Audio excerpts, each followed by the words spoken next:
Salam dəyərli izləyicilər. Mən Pro İngilis Dili kanalının beynəlxalq IELTS sertifikatlı ingilis dili müəllimiyəm. Bu gün sizlərlə əvəzlik mövzusunda danışacağıq. Dərsimizə başlamamışdan əvvəl dərslərimiz haqqında ətraflı məlumat almaq üçün 051 766 8691 nömrəsi ilə əlaqə saxlaya bilərsiniz. İndi isə dərsimizə keçək.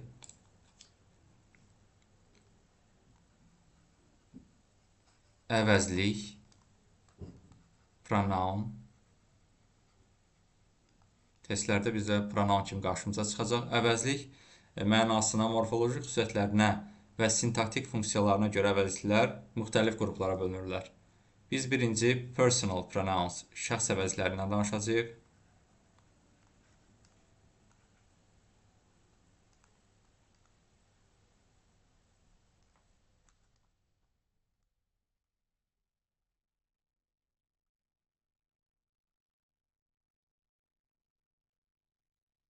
Şəxs əvəzlikləri adlıq halda və obyekt halda olur. Adlıq halda olan şəxs əvəzlikləri cümlədə xəbərdən əvvəl gəlib mübtəda rolunda çıxış edir. Obyekt halında olan şəxs əvəzlikləri isə xəbərdən sonra gəlib tamamlıq rolunda çıxış edir. Adlıq halda olan şəxs əvəzlikləri kim sualına cavab verir. Obyekt halda olan şəxs əvəzlikləri isə kimi, kimə suallarına cavab verir. Adlıq halda olan şəxs əvəzliklərinə I, you, he, kişi cinsi, she, qadın cinsi, it, cansız varlıqlar. Sonra bunların cəm forması gəlir. We, biz, you, siz, they, onlar. Obyekt halda olan şəxs əvəzliklərini bu tərəfdə qeyd edək. Obyekt hal. Bura aiddir. Me, mənə, məni. You, sənə, səni. Him, ona, onu. Her, ona, onu. It, ona, onu. Us, bizə, bizi. You, sizə, sizi. Them, onlara, onları mənasında işlənir. Obyekt halında olan şəxs əvəzliklərinin qarşısında söz önü işlənə bilər. Yəni, bu tərəfdə qeyd etdiyimiz me, you, him, her, it, us, you, them. Bu əvəzliklərin qarşısında söz önü, yəni about, from, burada qeyd edək. About, from, by, to, etc. Yəni və s. Hamısı işlənə bilər həmin obyekt halda olan şəxs əvəzliklərinin qarşısında. Lakin adlıq halda olan adlıq halda olan əvəzliklərdə isə bu söz önü işlənmir onlardan sonra və onlardan əvvəl bu söz önü işlənmir. Nümunədə göstərək. He explained the rule to me. O qaydanı mənə izah etdi. Burada gördüyümüz kimi he adlıq halda olan əvəzlikdir. Adlıq olan şəxs əvəzliyi və özündən sonra heç bir söz önü, özündən əvvəl və özündən sonra söz önü işlənməmişdir. Me isə obyekt halda olan he-nin obyekt halıdır. Obyekt olan şəxs əvəzliyi mənası mənə kimi tərcümə olunur burada və özündən əvvəl to söz önü işlənmişdir. O mənə qaydanı izah etdi. Digər bir nümunə misal göstərək. They invited us to the party. Bu nümunədən də gördüyümüz kimi they, onlar şəxs əvəzliyindən sonra və əvvəl heç bir söz önü işlənməmişdir. Us isə həmin şəxs əvəzliyinin obyekt halı bizi mənasını işlənmiş burada. Özündən sonra to söz önü işlənmişdir. Və bu qayda ancaq adlıq halda deyil, obyekt halda olan əvəzliklərə aiddir bu söz önü işlənməsi. Adlıq halda olan əvəzliklərə söz önü işlənmir. İndi isə lövhəni təmizləyək.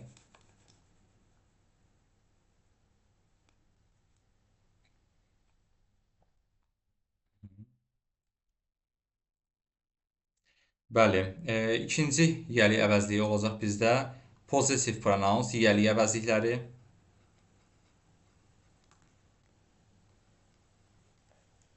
Possessive pronouns, yəni yiyəli əvəzlikləri.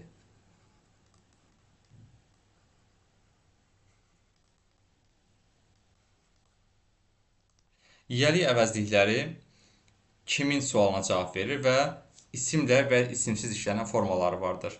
İsimli işlənən formaya biz asılı forma, isimsiz işlənən formaya isə müstəqil forma deyəcəyik.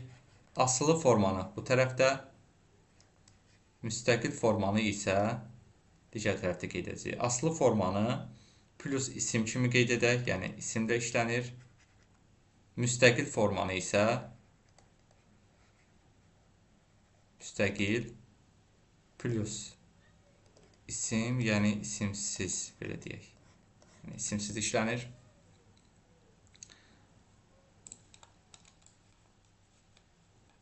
Bunlar hansılardır? Asılı forma, yəni isimlə işlənən forma.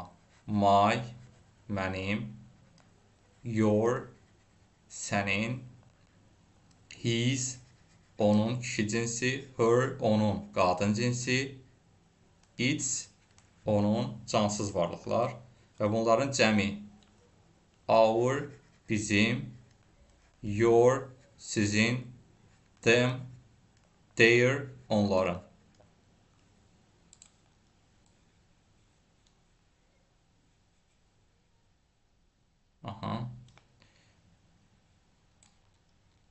Their, onların.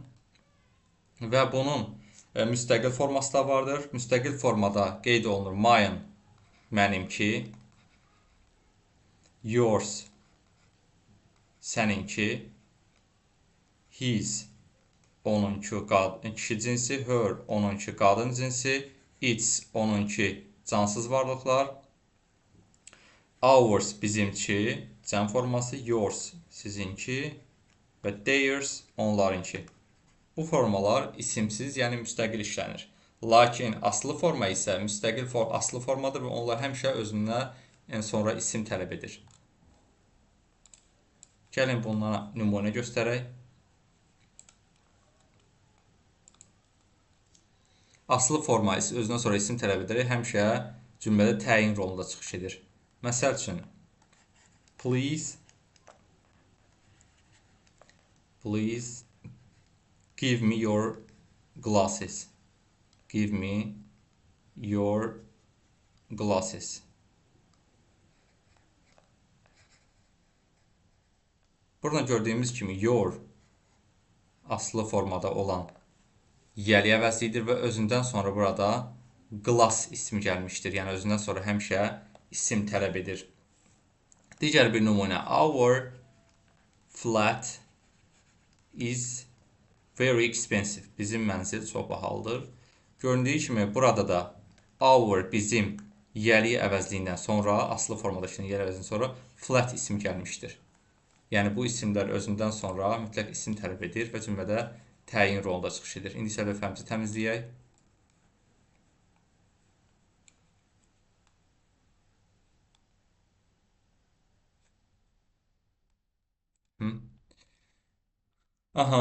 Müstəqil formada olan yiyəli əvəzliklər cümlədə mübtəda, ismi xəbər, tamamlıq olur və isim tələb etmir. Buna uyğun nümunə göstərək. Mine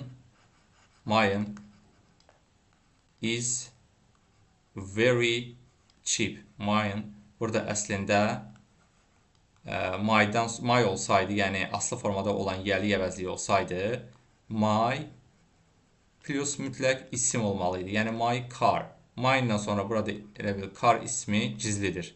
Yəni cümlədə işləmir. Əslində isə həmin ismi əvəz edir. Mine is very cheap, mənimki isə çox ucuzdur mənasında işlənir. Bəli, digər bir nüansı qeyd edək. His və its əvəzlikləri həm isimlə, həm də isimsiz işlənir. Yəni əgər bu asılı forma olarsa mütləq isimlə işlənməlidir. Məsələn, this is his house. Bu onun evidir. Burada deməli hizdən sonra isim gəlmişdir. Deməli his burada nədir? Yiyəli əvəzliyidir.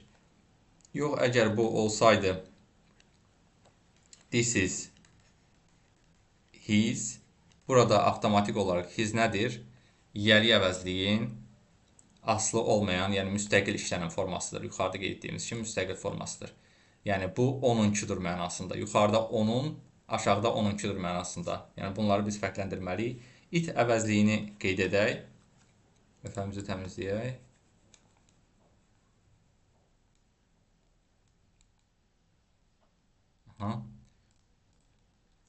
It əvəzliyindən sonra apostrof s gəlirsə, deməli o yəli hal deyil. Yəni it apostrof s varsa, deməli bu nədir? Yəli hal deyil. Bu it is mənasını verir. It is. It plus is deməkdir. Və yaxud it has. It has da ola bilər. It has. Yəni it has və it is'in qısaldılmış versiyası it apostrof s deməkdir. Yəli hal deyildir. Nümunə göstərək. It is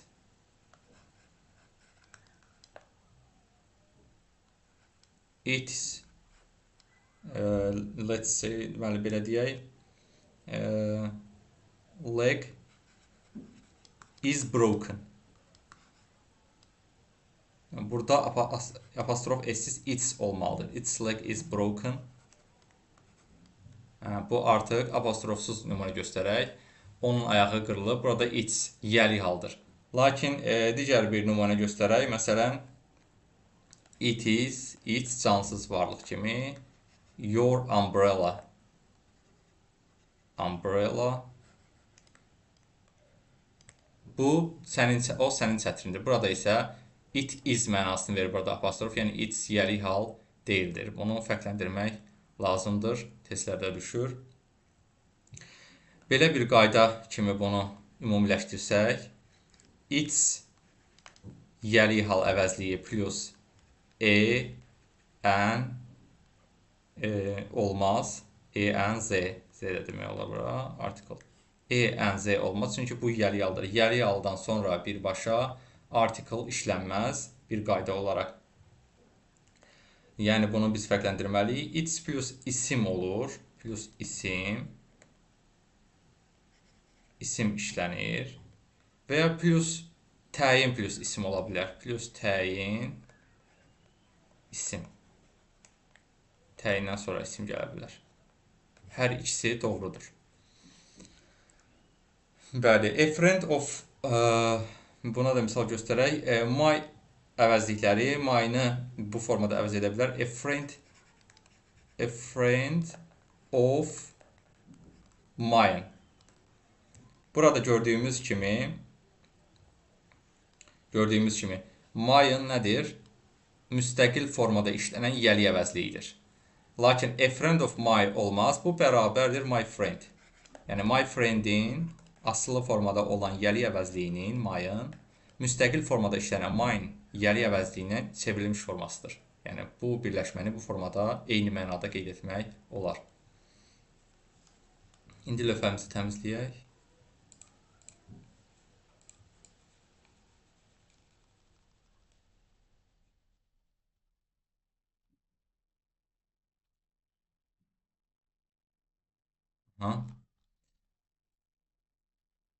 Deməli, indi isə biz qayıdış əvəzliklərindən danışacağıq.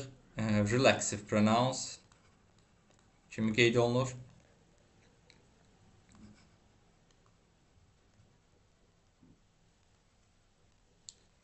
Qayıdış əvəzlikləri. Qayıdış əvəzlikləri müvafiq əvəzliklərin sonunda təkdə self, cəmdə isə self sonluğu əlavə etməklə düzəlir.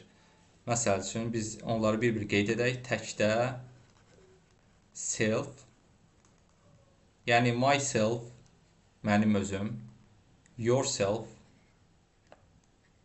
sənin özün, himself, onun özü,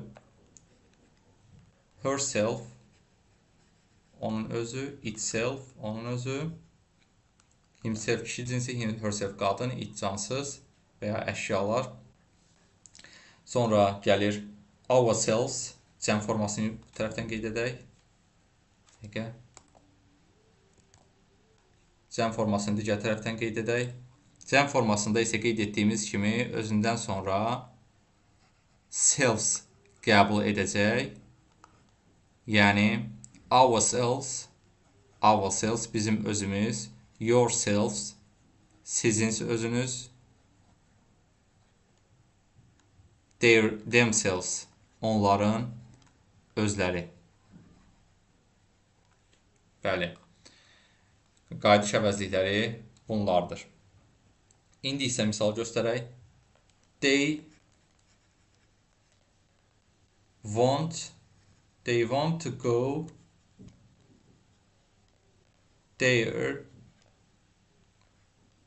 They want to go there themselves. Göründüyü kimi burada they şəxs əvəzliyi cümlənin sonunda qayıdış əvəzliyi formasında themselves işlənmişdir. Yəni cümlənin şəxs əvəzliyi hansıdırsa ona uyğun olaraq avtomatik qayıdış əvəzliyi cümlənin sonunda işlənir.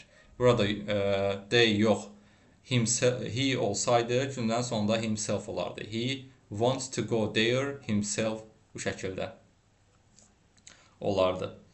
Qayıdış əvəzliklərini mübtəda və ya tamamlığa uyğun olaraq seçməliyik. Yəni mübtəda rolunda çıxış edən şəxs əvəzliyi nədirsə, ona uyğun olaraq avtomatik cümlənin sonunda qayıdış əvəzliyi işlənir. Lakin üçüncü şəxsdə biz burada cinsə də fikir verməliyik. Məsələn, nümunə göstərək. Tutaq ki, my niece did it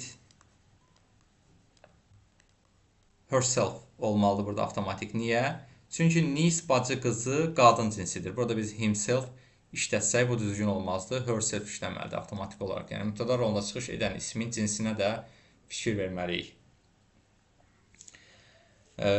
Bunu başqa bir nümunə göstərək. I do my tests və ya my homework myself. Mənim testlərimi özüm edirəm. Myself tapşırıqlarımı özüm edirəm və yaxud Ali made it himself olacaq burada. Çünki Ali artıq kişi cinsidir. Ona görə də burada qayıdış əvəzliyi kimi himself işlənməlidir. Ona görə də biz həmişə cinsə, üçüncü şəxsdə ulaşan cinsə fikir verməliyik qayıdış əvəzliyində. Lakin əmir cümlələrində xitabdan asılı olaraq ikinci şəxsin təkində və ya cəmində işlənə bilər. Məsəl üçün, children do this task yourselves. Burada artıq cəmdə işlənəcək. Uşaqlar bu tapşırıqları özünüz həll edin. Yəni avtomatik olaraq burada children cəmdə olduğuna görə, iki əmr cümləsi olduğuna görə, hansı ki burada vergül var, xitab rolundadır. Avtomatik cümlənin sonundakı qayıdış əvəzliyi ikinci şəxsin cəmində işlənmişdir. Qayıdış əvəzlikləri adətən to wash, to dress, to bath, to shave, to fill, to comb, to hide, to meet kimi feillərin yanında bir qayda olaraq işlənilmir. Bu feillərlə qayıdış əvəzlikləri onların yanında işlədilmir bir qayda olaraq. Nümunə göstərək. Məsəl üçün, how do you feel? How do you feel yourself? Burada yourself işlənsə cümlə səhvdir. Niyə? To feel feili qayıdış əvəzliyi tələb etmir. Bu sadəcə olaraq how do you feel olmalıdır. Yəni, özünü necə hiss edirsən mənasında. Digər bir nüans, help, kömək etmək feili, plus yourself və yaxud yourselves, cəm forması sizin özünüz. mənasında qonaq olun kimi tərcümə olunur və işlənir. Qonaq olun mənasında işlənir. Bu yuxarıdakı birləşmə. Nümunə verək. It is very delicious. O çox dadlıdır. Help yourself. Qonaq olun. Bəli, bunu test daxilində cümlədə görsək təəccüblənməyin. Çünki help yourself burada qonaq olun mənasında bu tip cümlələrdə işlənir. Məsəl üçün, digər bir nümunə göstərək. Başqa bir nümunə göstərək, yəni. It's delicious, help yourself. Başqa bir nümunədə children help yourselves olacaq cəmdə. Niyə görə? Çünki mübtədadakı isim, mübtəda rolunda çıxış edən isim cəmdədir. Yəni biz əmr rolunda, əmr cümləsində iştirak edən bu tip cümlələrdə qayıdış əvəzliklərinin cəm və ya tək olmasını mübtəda rolunda çıxış edən ismə əsasən təyin edirik.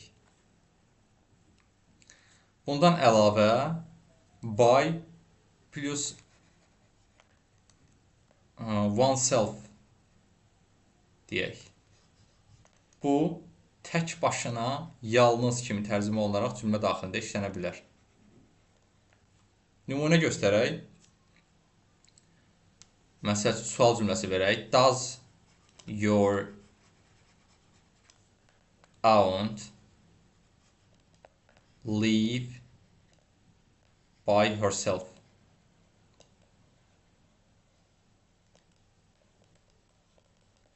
Xalan yalnız yaşayır. Bu sual cümləsində belə tərcümə olunur və aunt qadın cinsi bildirdiyi üçün, aunt burada qadın cinsi bildirdiyi üçün herself qayıdış əvəzliyi işlənmişdir və by əlavə olunaraq, burada by əlavə olunaraq tək başına mənasını verən cümlə yaratmışdır.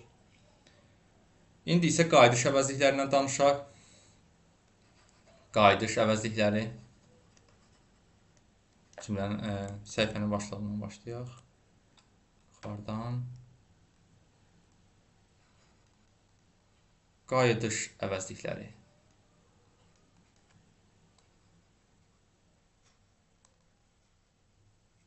Qayıdış əvəzlikləri reciprocal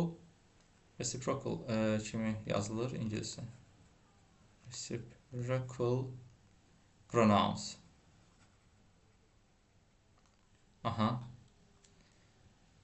Reciprocal pronouns. Qarşılıq əvəzlikləri. Qarşılıq əvəzlikləri ingilis dilində iki qarşılıq əvəzliyi vardır. Each other və one another.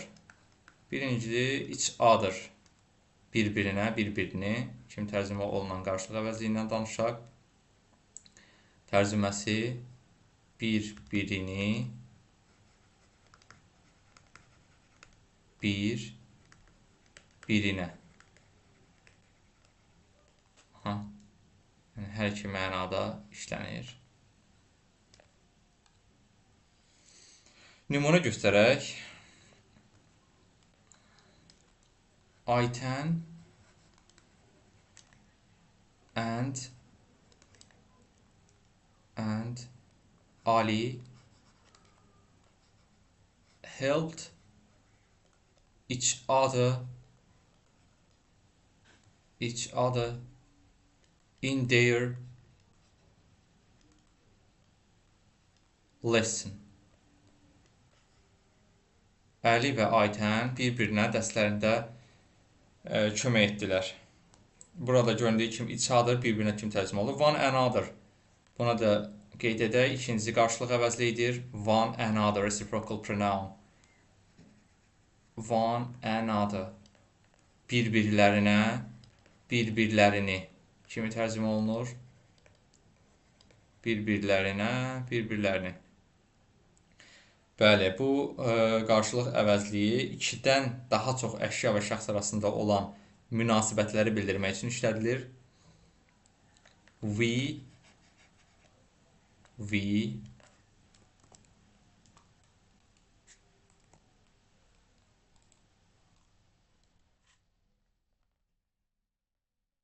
helped one another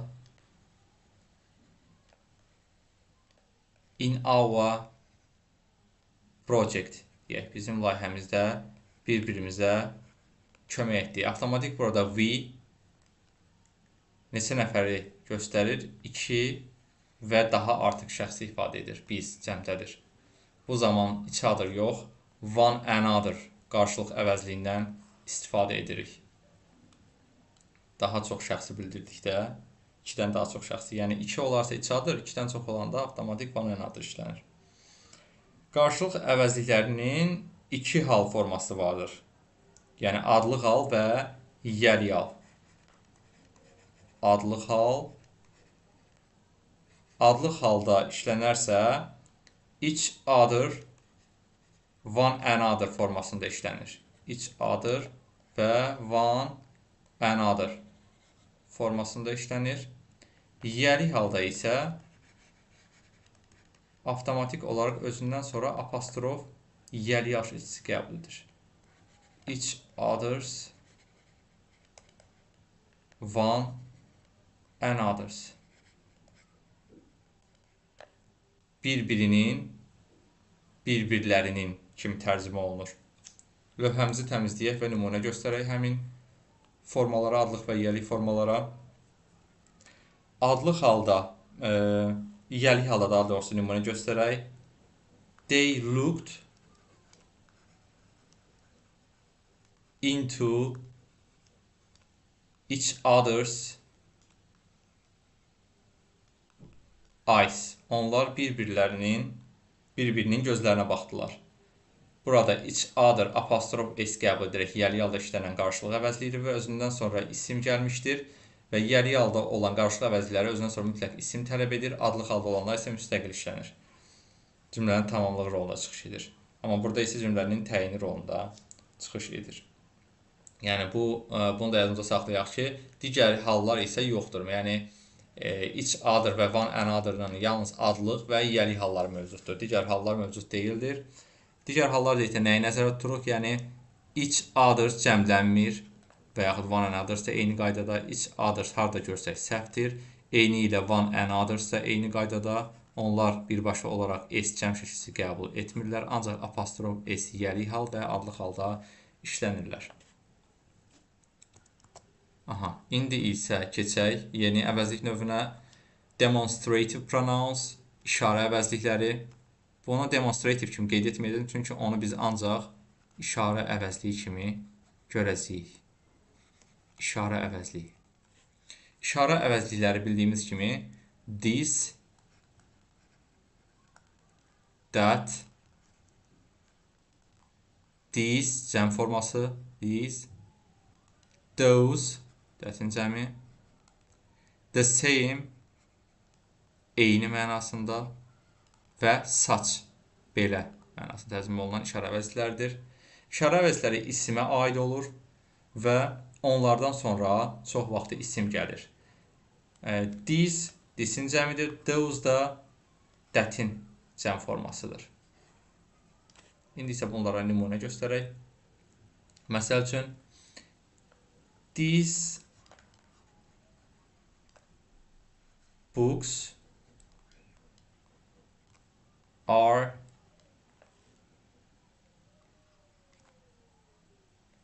mine. Bu kitablar mənimsidir. Belə bir sadə cümlə. Gördüyünüz kimi burada books cəmdədir və avtomatik olaraq this cəmdədir. Yəni cəm işarə əvəzliyidir. Lakin this book is mine olsaydı, avtomatik olaraq burada this işarə əvəzliyi işlənirdi. Yəni özündən sonra təyin etdiyi ismin cəm və ya tək alınmasından asılı olaraq this və that işlənir. Tək olarsa these və those isə cəm olarsa işlənir. Buna fikir verməliyik. İsmin qarşısında işlənərkən bu işarə əvəzliklərindən sonra article və yiyəlik əvəzlikləri işlədilmir. Yəni this book olsaydı burada heç bir e artiklı, an, z artiklı işlənə bilməz. Yəni işarə əvəzlikləri özündən sonra heç bir artikl tələb etmir. Ondan sonra artikl işlənə bilməz və işarə əvəzlikləri eyni ilə işlənə bilməz. Məsələn, those pens olsaydı, burada my və yaxud your, their yəli əvəzləri işlənə bilməzdi. This və that-dən sonra o mənasını verir. O bu kimi işlənir. This bu, that o mənasını verir. These bunlar, those onlar kimi tərcümə olunur və özlərindən sonra uyğun olaraq tək və cəm isimlər tələb edirlər. This zaman və məkanca yaxın olan əşyanı bildirmək üçün, əşya və şəxsi bildirmək üçün istifadə olunur.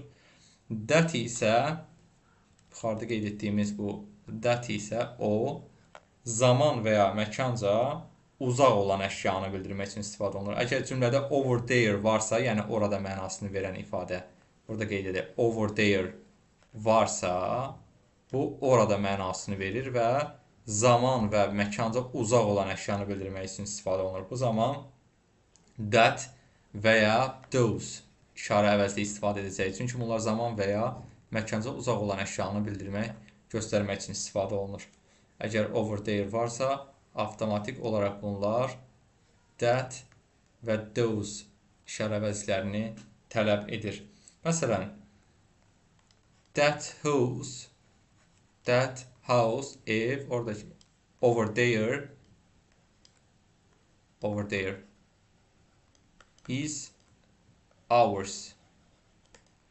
Həmin ev, oradakı həmin ev bizimkidir. Gördüyümüz kimi over there ifadəsi varsa, avtomatik burada that işlənməlidir. Və yaxud cəmdə olsaydı those olmalı idi. Amma this və these işarə əvəzləri ancaq zaman və məkanca yaxında olan əşya və şəxsi göstərmək üçün istifadə olunur. Saç əvəzliyindən danışaq. Saç işarə əvəzliyi mənası elə, belə kimi tərcümə olunur. Özündən sonra isim tələb edir. Sifət və ya zərf işlədilmir. Yalnız isim sifət təyin edilərsə, yəni isim sifəti təyin edilərsə, bu zaman, sifətlə təyin olan zaman saçdan sonra sifət işlənir. Yəni, saç plus isim də düzgündür, sifət plus isim də düzgündür. Saç plus, sifət plus isim də düzgündür. Məsələn, saç flowers are easy to grow.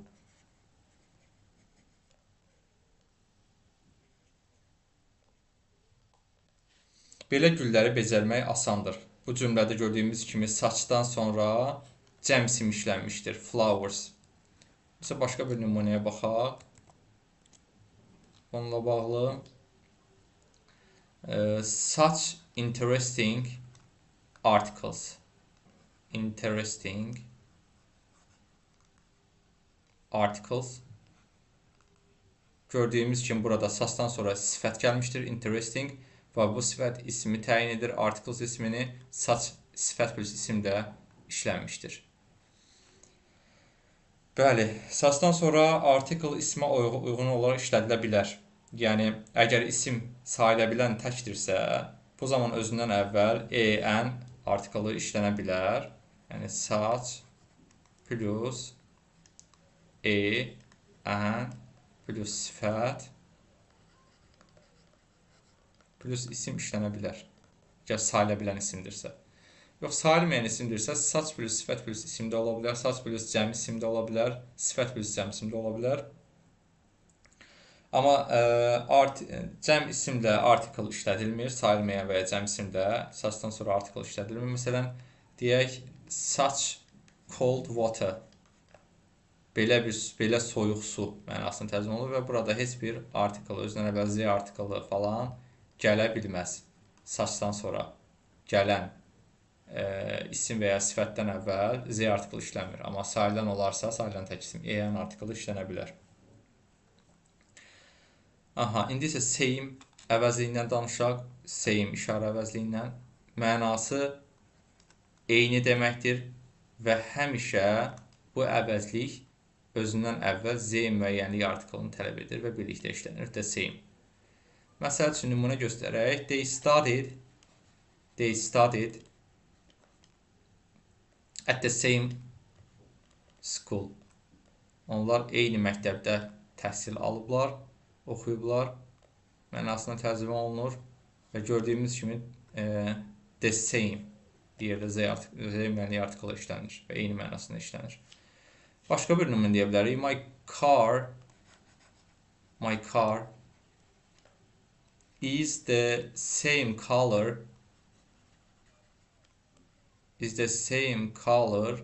as yours. Mənim maşınımın səninki eyni rəngdədir. Maşınla eyni rəngdədir. Gördüyü kimi burada the same əvəzliyi D artiklı ilə işlənmişdir. İndi isə sual əvəzliklərindən danışacağıq. Interrogative pronouns deyəcəyik. Buna testlərdə qarşımıza çıxacaq, ona görə qeyd edək. Interrogative pronouns. Sual əvəzlikləri. Testlərdə ən çox düşən suallardandır. Sual əvəzlikləri. Sual əvəzlikləri hansılardır? Sual əvəzlikləri who, whom, which, what və whose. İngiliscəsində bu sual əvəzlikləri var. Qeyd edək. Who, whom, which, who, kim, whom, kimə, kimi, which, hansı, what, nə və whose, kimin. Bəli, ingiliscəsində bu 5 sual əvəzliyi vardır. Birinci who'dan danışaq. Who sual əvəzliyi kim sualına cavab verir. 3 halı vardır. Adlı hal who. Obyekt bu olacaq adlı hal. Obyekt hal da vardır bunun. Whom. Yuxarıdakı əvəzlik kimi qeyd etmişdik. Whom. Mənası, tərcüməsi daha doğrusu. Kimə, kimi tərcümə olunur. Whom, kimə, kimi. Bu obyekt haldır. Obyekt hal. Və yiyəlik halda whose sual əvəzliyi olacaq burada. Qeyd etdiyimiz whose yiyəlik haldır. Kimin kimi tərcümə olunur. Nümunə göstər. Who kim rolunda olarsa, yəni adlı halda olarsa kim sualına cavab verən who əvəzliyi mübtədaya sual verərkən ondan sonra xəbər həmişə təkdə olur. Yəni who'dan sonra xəbər həmişə təkdə olur. Məsəl üçün who has won the race? Yarışı kim udub? Göründüyü kimi burada who sual əvəzliyindən sonra has xəbəri təkdədir. Təkdə işlənmişdir. Digər bir nümunə who collects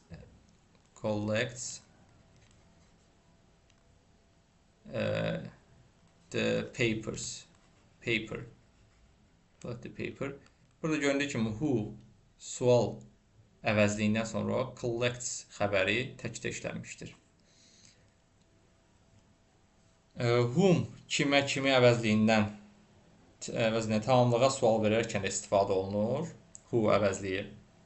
Bu zaman mübtədadan asılı olaraq xəbər təkdə və ya cəmdə ola bilər. Məsələ üçün deyə bilərik ki, yəni əgər who mübtəda rolunda deyil də tamamlıq rolunda çıxış edərsə, bu zaman xəbər həm tək, həm cəm ola bilər. Lakin yuxarıda qeyd etdiyimiz hallarda ancaq mübtəda rolunda çıxış edən hala aiddir xəbərin təkdə işlənməsi. Məsəl üçün, who have you invited to the party? Invited to the party. Burada cümlənin mübtədası you'dur. Sən. Sən kimi partiya dəvət etmisən. Who isə burada tamamlıq rolunda çıxış etmişdir. Kim mənasını tərcümə olunur. Göründüyü kimi avtomatik olaraq xəbər have cəmdə işlənmişdir. Have invited. Yəni who işarə əvəzliyi cümlədə mübtəda rolunda deyil, tamamlıq rolunda çıxış edirsə, bu zaman cümlədə xəbər tək və ya cəmdə işlənə bilər. Digər bir nümunə burada who have yox has ola bilərdi. Onda who has she olardı və yaxud he olardı. Belə olan halda cümlənin xəbəri təkdə işlənib. Yəni cümlənin mübtədasından asılı olaraq cəm və ya təkdə işlənir. Burada əgər who tamamlıq rolunda çıxış edərsə. Whose kimin əvəzliyi həm isimlə, həm də isimsiz işlənir. Ona aid nümunə göstərək. Whose, məsələn deyə bilərik. Whose poems do you like? Kimin poemalarını sən xoşlayırsan? Sən kimin poemalarını, şeirlərini xoşlayırsan?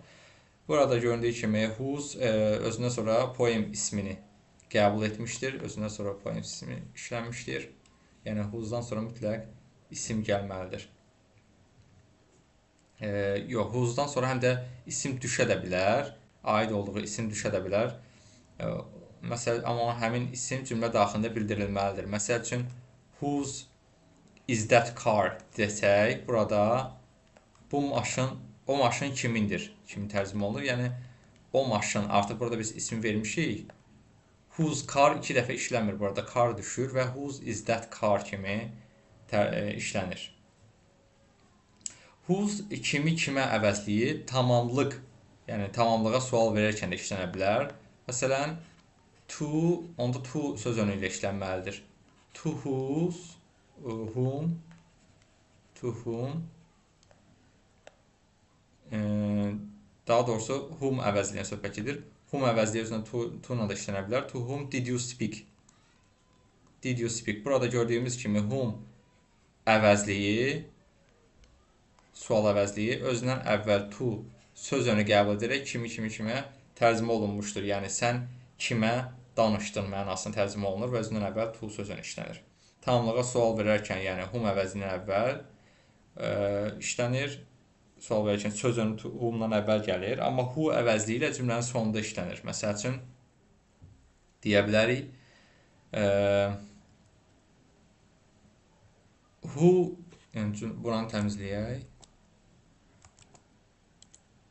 Məsəl üçün, deyə bilərik. Who did you go? Who did you go there with? Gördüyümüz kimi burada with sözünü who əvəzliyi cümlənin əvvəlində gəlib və burada sözünü with sözün cümlənin sonunda işlənmişdir. Lakin whomlu olduqda olsaydı, yəni bu cümlənin whom versiyasını yazsaq, with whom, with whom. Did you go there olardı. Sən oraya kiminlə getdin? Gördüyümüz kimi burada artıq with gəlir önə, with gəlir əvvələ və whom işlənir burada. With whomdan əvvəl işlənir, amma who olanda söz önü cümlənin sonunda işlənir. With. With whom, who with. Yəni bu incə məqama diqqət etməliyik. Söz önü əgər sözün cümlənin sonunda işlənirsə, deməli who gəlməlidir. Əvvəldə gəlirsə whom işlənməlidir. Yəni bu testlərdə bizim qarşımıza çıxacaq.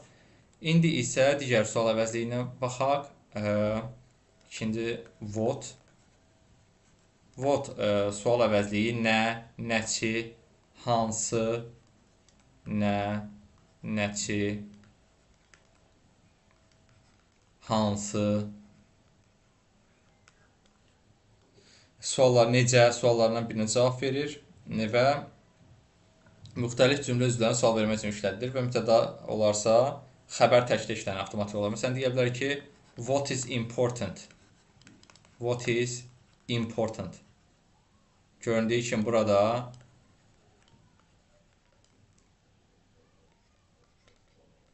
what sual əvəzliyinə işlənən cümlədə is xəbər təkdə işlənmişdir. Nə vacibdir, kim tərcümə olunur. Və yaxud deyə bilərsən, what has happened to you? What has happened to you? Göründüyü kimi bu cümlədə də what cümlənin mübtədasıdır və xəbər təkdə has happened kimi təkdə işlənmişdir. Yəni what işlənirsə cümlədə mübtəda rolunda avtomatik olaraq bir qayda olaraq xəbər cəmdə işlənməlidir. Buna diqqət etməliyik. What sual əvəzliyini insanların peşəsini soruşarkən də canlı isimlərlə işlətmək olar. Məsələn, deyə bilərik ki, what is that girl? Deyə bilərik. What is that girl? What is that girl? Burada bu cümlənin tərcüməsi bu cümləyə cavab olaraq deməlidir ki, she is tutaq ki, a doctor və yaxud she is a teacher. Yəni burada what nədir yox, nəçidir kimi tərcümə olur. Nəçi sualına cavab verir həmin girl isminə. Qız nəçidir, o həkimdir. Yəni sənət, peşə, ixtisas soruşmaq üçün tərcümə olunur. Lakin burada biz həm də deyə bilərdik who is that girl? Who is that girl? O qız kimdir kimi tərcümə olunacaqdır. Bunun cavabı olacaq ki, məsəl üçün she is my sister. O mənim bacımdır. Belə bu kimi tərcümə olunacaqdır. Digər bir nüansa baxaq. What plus isim olmaz.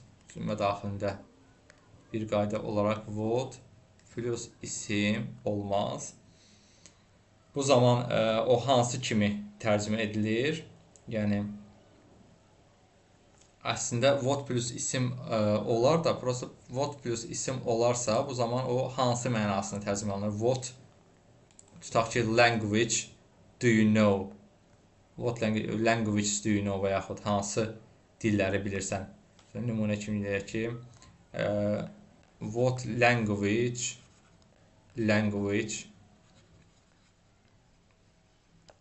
do they speak? Onlar hansı dildə danışırlar? Göründüyü kimi bu cümlədə what'dan sonra language ismi gəlmişdir və onlar hansı dildə danışır kimi tərcümə olunur.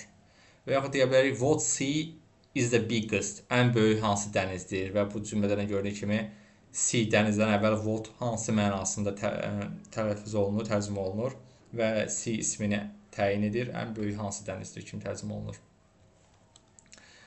What-la bağlı bir axırıncı nüansı diqqətinizə çatdıraq. What type of what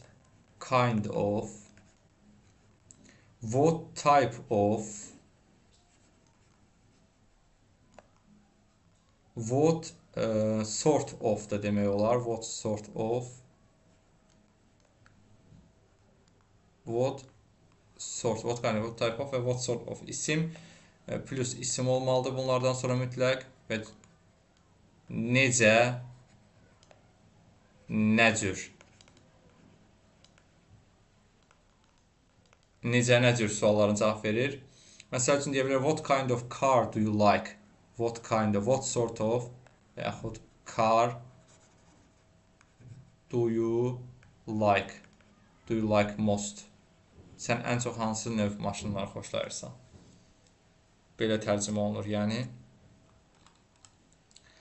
İndi isə which hansı mənasını verən sual əvəzliyindən danışaq. Which sual əvəzliyi həm canlılara, həm də cansızlara sual verərkən işlədilir. Məsələn, which student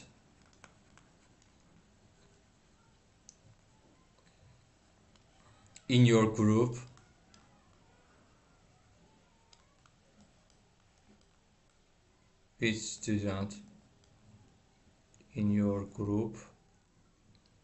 has failed the exam?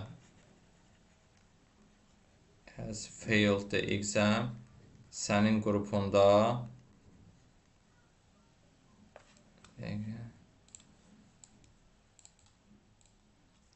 imtahandan hansı şagird kəsildi, uğursuzluğa uğradı?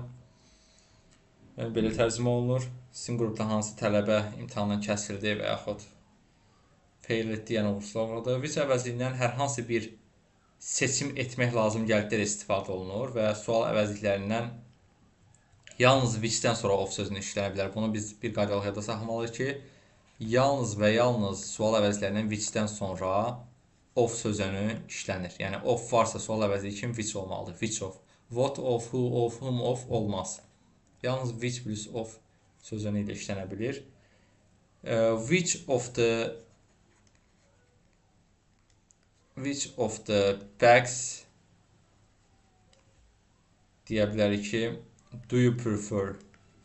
Which of the bags do you prefer? Sən hansı çantaya which of the bags hansı çantaların hansına daha sonra üstünlük verirsən.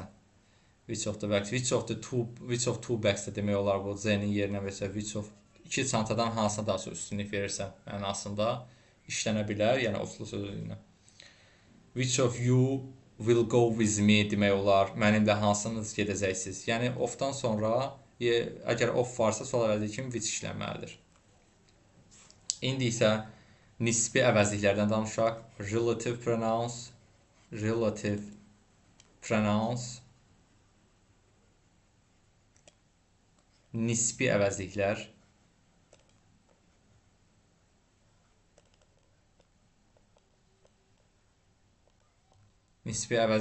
bunları nümunə göstərək.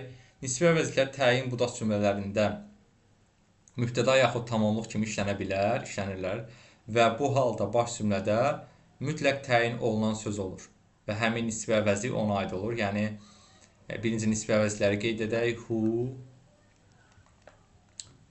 whom, whose. Bu nisbi əvəzliklərdən testlərdə çox sual düşür. Və which, that. Ona görə bunlar haqqında ətraflı danışacağıq. Bunların çox sual düşdüyü üçün. Who, whom, whose. Bu üç nisbi əvəzlik baş cümlədəki canlı varlığı ifadə edən isimləri təyin etmək üçün işlədilir. Canlı plus who, canlı varlıqlar plus who plus xəbər. Yəni canlı varlıqdırsa ondan sonra who gəlməlidir. Özündən sonra xəbər varsa who işlənir. Canlı plus whom plus mübtəda üstəgəl xəbər. Yəni yuxarıda canlı üstəgəl who üstəgəl xəbər qeyd etdik. Özündən sonra xəbər özündən əvvəl canlı gəlirsə who işlənməlidir. Özündən əvvəl canlı, sonra mübtəda plus xəbər gəlirsə whom işlənməlidir. Nisbi əvəzliyi. Özündən sonra isim gəlirsə canlı plus isim gəlirsə, yəni nisbi əvəzliyi, ondan sonra whose işlənməlidir. Whose plus isim. Yəni whose yuxarıda da qeyd etdiyimiz kimi whose özündən sonra mütləq isim tələb edir. Sual əvəzliyi olanda da, nisbi əvəzliyi olanda da özündən sonra isim, özündən əvvəl canlı gəlibsə, bu zaman whose işlənməlidir. Lövhəmizi təmizləyək və nümunələr göstərək bunlara aid. Deməli, who-ya nümunə göstərək. The boy who is speaking to me, speaking to him və yaxud to me fərqi yoxdur. To him is my brother.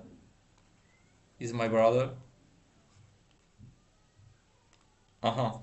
Oğlan kim ki ona danışır, o mənim qardaşımdır. Yəni oğlanla danışan, ona danışan oğlan mənim qardaşımdır kimi tərcümə olunur qısaca bu.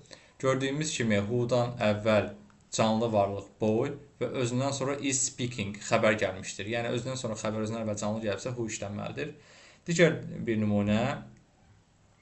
The man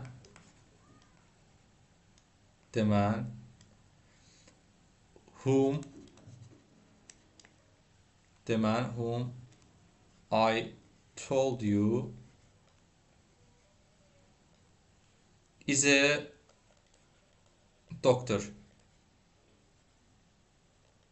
Mən sənə dediyim adam həkimdir.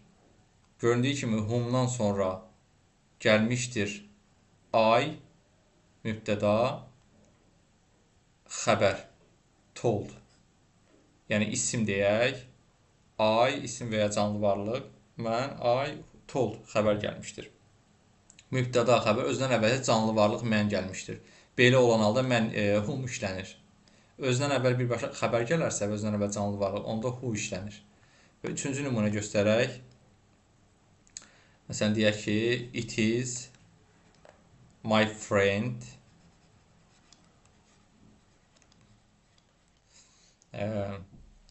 Whose wife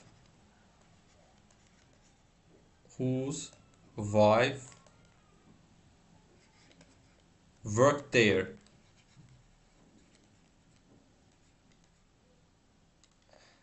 Yoldaşı orada işləyən mənim dostumdur. Mənim dost, it's my friend.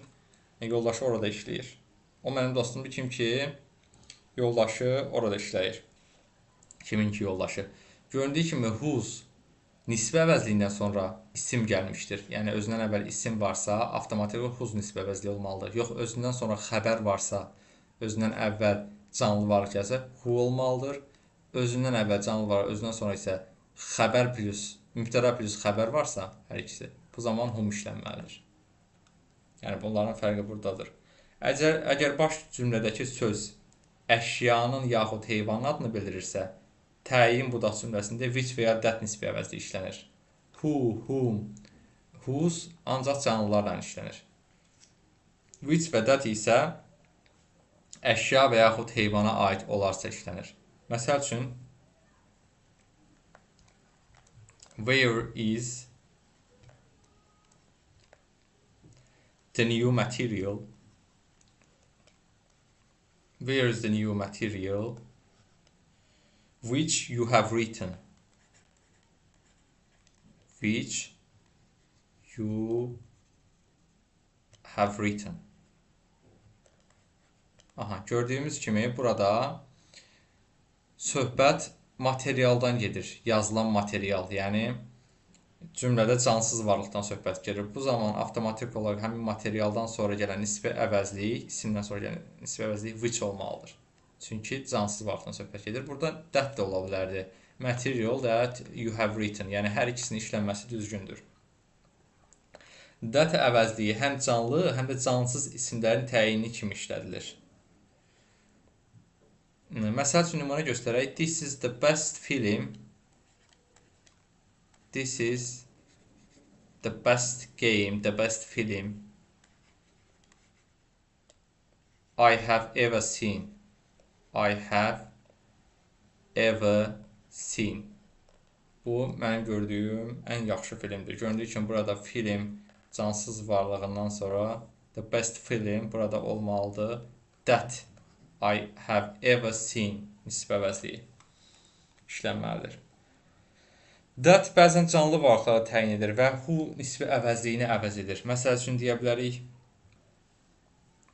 all the passengers, sərnişinlər, all the passengers that və yaxud deyə bilərik özündən sonra həm that həm də who işlənə bilər. Who were on the board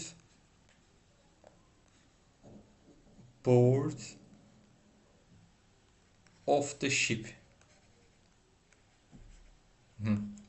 Gördüyümüz kimi burada passengers isim canlı varlığı ifadə edir və özündən sonra that və who hər ikisi işlənə bilər. Çünki özündən sonra were xəbər gəlmişdir. Xəbər varsa who işlənə bilər. That who-nu əvəz edir, qısacası belə deyək. Və bunu qeyd etdik. Amma canlı varlıq olduğuna görə which işlənməz. Which ancaq və ancaq cansız varlıqlarla işlənir. Amma that həm canlı, həm də cansız varlıqlarla işlənə bilir. İndi isə conjunctive pronansdan danışacağıq, yəni bağlayıcı əvəzliklər.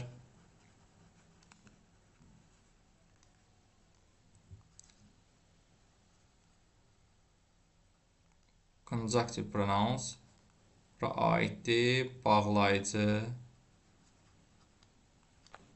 əvəzliklər.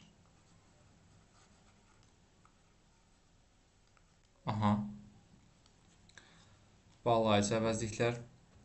Bu əvəzliklər mübtəda xəbər və ya tamamlıq budaq cümləli, tabeli mürəkkəb cümlələrdə baş cümləni budaq cümləyə bağlayır.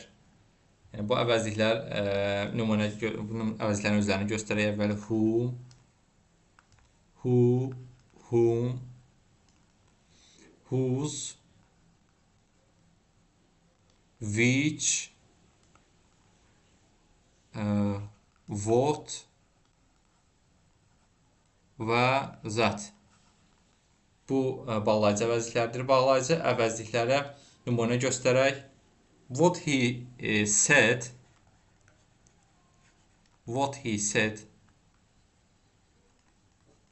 is quite right. Olduqca düzgündür.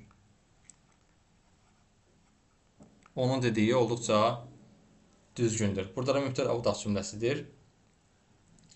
That is what I want deyə bilərik. That is what I want. Yuxarı cümlədə what nisbə əvəzliyi işlənmişdir, bağlayıcı əvəzliyi. Burada isə gördüyümüz kimi what nisbə əvəzliyi işlənmişdir. Xəbər budaq cümləsidir bu. Aşağıda qeydin that's what I want. Xəbər budaq cümləsi, yuxarıda isə mübtəda budaq cümləsi işlənmişdir. Həmin deyə bilərik başqa bir nümunə. The problem is whom we the problem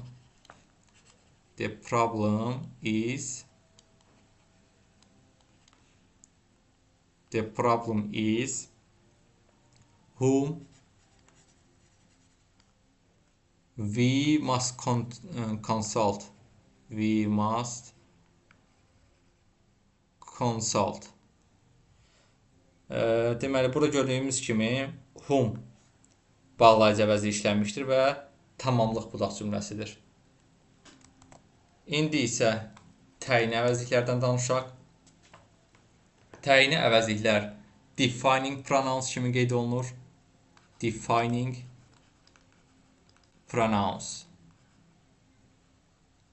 Defining pronouns təyini əvəzliklər. Bura aiddir all, both, all, hər ikisi, hamısı, hamı, both, hər ikisi kimi tərcümə olunur, iki şəxsə aiddir. Each, hər, bir mənasında hər bir, either, ikisindən biri, either, ikisindən biri mənasında, other, digəri, başqa. Ondan sonra var bizdə another, başqa biri, everybody, everything. Bunların hamısı təyini əvəzliklərə aiddir. Everything, everyone,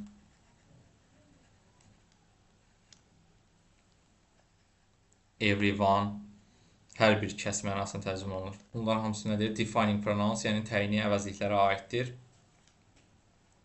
Təyini əvəzliklər birinci all-dan başlayaq. All mübtəda kimi çıxış edir çox vaxtı. Mübtəda rolunda çıxış edir. Mübtəda kimi hamı mənasında tərcümə olunur. All. Və hər şey kimi tərcümə edilir və isimsiz işlədilir. Mübtəda kimi canlı varlıqları bildirərsə, xəbər cəmdə, yəni mənasında işlənir, canlı varlıqlar bildirirsə, xəbər cəmdə işlənir. Hər şey mənasında işlənir, cansız varlıqları və mücərrəd məfhumları bildirirsə, bu zaman xəbər təkdə işlədilir. Buna aid misal göstərək. Məsəl üçün deyək ki, all are present at the lesson. Present at the lesson. Gördüyümüz kimi burada hamı dərsdə iştirak edir kimi tərcümə olunur və cümlə avtomatik olaraq necə cəmdədir xəbəri. All burada yəni canlı varlıqları bildirərsə cümlədə xəbər cəmdə işlənir. Məsələn deyə bilərik all is on the table. Is on the table. Hər şey stolun üstündədir. Burada gördüyümüz kimi is təkdədir. Niyə? All cansız varlıqları təyin etmişdir. Ona görə onun rolunda çıxış etdiyi üçün avtomatik olaraq xəbər təkdə işlənir. Təyin kimi isə all təyin kimi də işlənə bilər. Həm də burada mübtəda kimi çıxış edir. Qeyd edək. Mübtəda. Həm də təyin kimi də çıxış edə bilər all. Bu zaman bütün kimi tərcümə edilir və isim tələb edir. Bu zaman xəbər isimdən asılı olaraq həm təkdə, həm də cəmdə ola bilər. Məsəl üçün nümunə göstərək. Məsələn deyə bilərik, all the children like the drawing. All children və yaxud all children like the drawing. Çəkməyi sevirlər. Bütün şagirdlər, bütün uşaqlar. Göründüyü kimi children cəmdədir. Avtomatik cəmdə olduğu üçün özündən sonra gələn isim. Xəbər də cəmdədir. Amma burada bütün mənasında işlənərsə, məsələn deyə bilərik ki, all the bread, çörək, has been used. Bütün çörək yeyilib, istifadə olunub. Burada avtomatik olaraq xəbər təklidir. Niyə? Özündən sonra sayıla bilməyən isim gəlmişdir. All-dan sonra of işlənə bilər. Bu zaman all-dan sonra əgər of gələrsə, of sözünü, ondan sonra gələn isim sayılmayandırsa, sayılmayan isim işlənərsə, sayılmayan isim gələrsə, bu zaman xəbər nə olmalıdır? Təkdə, avtomatik olaraq. Xəbər təkdə. Yox, özündən sonra sayıla bilən isim gələrsə və yaxud sayılan cəm deyək. Sayılan cəm isim gələrsə, bu zaman avtomatik olaraq özündən sonra gələn xəbər cəmdə işlənməlidir. Bir qayda olaraq. Aha. Oldan bu qədər. İndi keçək növbəti təyini əvəzliyi olan bossa. Bossdan danışaq. Boss. Hər ikisi mənasını tərcümə olunur və bu əvəzliyi əvəz edən xatırladılmış şəxsi, əşyanı və ya fikri bildirmək üçün işlədirik. Və ondan sonra isim və xəbər həmişə cəmdə işlənir. Yəni, ondan sonra heç vaxt tək isim işlədilə bilməz. Məsələn, nümunə göstərək. Bossdır. Boss.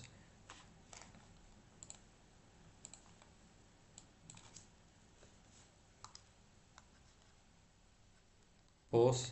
Students. Help. Each other. Bu cümlədən gördüyümüz kimi boss, students isim cəmdədir və help avtomatik olaraq özündən sonra gələn isim cəm, xəbər cəm işlənmişdir. Yəni özündən sonra həmişə gələn isim cəmdə işlədilir. Eyni ilə olaraq xəbər də avtomatik cəmdə işlənir. Dostların hər ikisi, şagirdlərin hər ikisi bir-birinə kömək edir kimi tərcümə olunur. Boss plus of işlənə bilər, all kimi bayaq qeyd etmişdir, plus of. Bu zaman özündən sonra gələn isim cəm, cəm isim plus cəm xəbər olmalıdır. Çünki özündən sonra həmişə bir qayda olaraq cəm isim işlənir. Bossdan sonra. Və bir nüans da qeyd edək. All oflu da olar, ofsuz da. Boss oflu və ya ofsuz fərq etmir. Ondan sonra some plus of, any plus of'dan sonra they, artikalı, these, those, my, your işarə əvəzlikləri işlədilə bilər. Məsələn, deyə bilər ki, all deyə bilərik. My students passed the exam. Mənim bütün şagirdlərim imtahandan keçdilər. Burada göründüyü kimi all'dan sonra my işarə əvəzliyi işlənmişdir və özündən sonra students ismi gəlmişdir. Və bu düzgün haldır. Yəni, belə olan halda avtomatik olaraq xəbər də cəmdə işlənmişdir. Çünki özündən sonra gələn isim cəmdədir. Some, any və bunları fərqləndirək. Some'dan sonra deməli və any'dən sonra z artikalı işlənməz. Bir qayda olaraq. Some, any plus z olmaz. Amma some plus any, some any plus of olarsa, ofdan sonra gələn isim z artiklı ilə işlənə bilər. Plus yəni z gələ bilər, əgər of varsa. Yox, of yoxdursa, onda z artiklı olan sonra birbaşa işlənə bilməz. Yəni samdan və enidən sonra birbaşa z artiklı işlənmir. İsmin arasına artikl gələrsə, bu zaman yiyəlik və işarə əvəzliyi ilə əvəz oluna bilər. Either, bundan danışaq indi either əvəzliyindən. Either əvəzliyi əvəz edən xatırladılmış iki əşya və ya şəxsə aid işlənilir və ikisindən hər hansı biri və ya hər iki kimi tərcümə edilir. Cümlədə ismi əvəz etdikdə mübtəda və tamamlı, sifəti əvəz edərsə isə təyin rolunda çıxış edir və özündən sonra həmişə tək isim tələb edir. Məsələn, deyə bilərik, I have two books. I have two books. You may take either of them. You may take either of them. Göründüyü kimi burada either of-la işlənmişdir. Onların hər ikisindən hansını istəsən, yəni götürə bilərsən. Sən onlardan istənilən birini götürə bilərsən kimi tərcümə olunur. Yəni cümlədə və özündən sonra of gəldi, gəlmədi, özündən işlənən isim tək olmalıdır. Yəni özündən sonra mütləq tək isim tələb edir. İsim və yaxud əvəzlik fərqi yoxdur, yəni tək olmalıdır. Aha.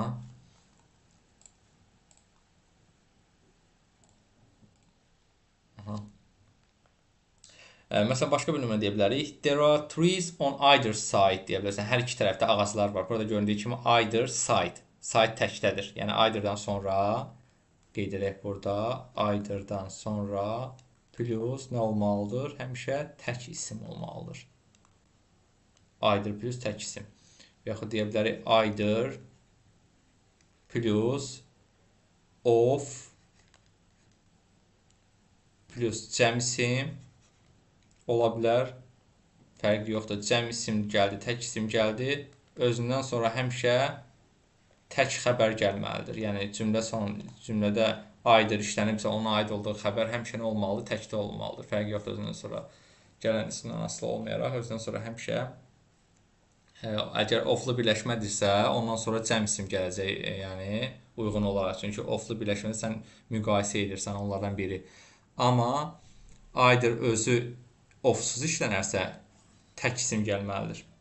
Məsələn, deyək ki, either of the students, either of friends is pleasant to see deyə bilərik burada. Oflu birləşmədə cəmdir. Amma either friend is pleasant to see olsa, yenə də isim təkdə işlənir. Either plus tək isim, either plus of plus cəm isim plus tək xəbər. İndi isə içdən danışaq. İç də either-a oxşuyur. Yəni, onun kimi, o da əvəzliyi qrup halında nəzərdə tutulmuş əşya və şəxslərin hər bir üzvünü ayrı-ayrı bildirmək üçün işlədilir. Ondan sonra da isim də xəbəri təkdə işlənilir. Yəni, özündən sonra gələn isim iç plus tək isim olmalıdır. Plus tək xəbər. Amma içdən sonra of gələrsə, ofdan sonra cəm isim gələ bilər və bu zaman cəm isimdirsə, özündən sonra yenə də xəbər təkdə olmalıdır. Yəni, için aid olduğu xəbər, iç əvəzliyinin həmişə təkdə işlənməlidir. Nümunə göstərək. Each of the pupils is ready to answer.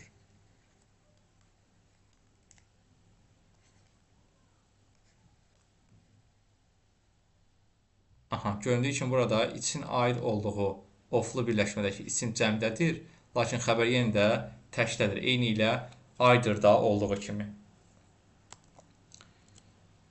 Aha, indi isə gəlin every və onun törəmələrindən danışaq. Every və onun törəmələri. Every və onun törəmələri. Yəni everything, everyone, everyone. Bunlardan danışaq. Every təyini əvəzli ilə işləndikdə,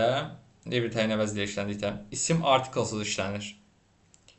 İsmin təyini olur və ondan sonra isim mütləq işlədilməlidir.